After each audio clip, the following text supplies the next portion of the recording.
इस अध्याय में कृष्ण जी कहते हैं,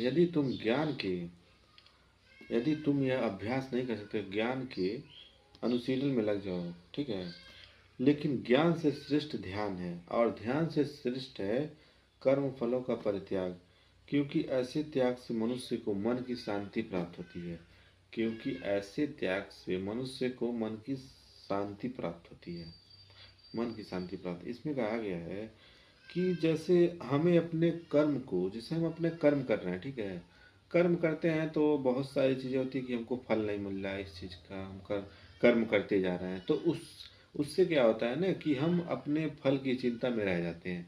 और कभी कभी ये देखेंगे आप कि जैसे होता है ना कि हम कर्म करते हैं और बीच बीच में हमारे ध्यान में आता है कि अरे हमको फल नहीं अभी तक प्राप्त हुआ, 2 महीने हो गए, इतने समय हो गए, तो उस चीज़ को लगता है कि हम अपने, जैसे होता है ना, कर्म के मार्ग पे भटक रहे हैं। तो इसीलिए इसमें कहा गया है कि हमें अपने कर्म का जो फल है उसको परित्याग करना चाहिए, मतलब उसको त्याग देना चाहिए। हमें कर्म के फल को देखना नहीं चाहिए। हाँ, देखना ठीक है, लेकिन उस पर ध्यान नहीं देना चाहिए। हमें बस अपने कर्म करते रहना चाहिए। इस चीज़ को इसमें कहा गया है।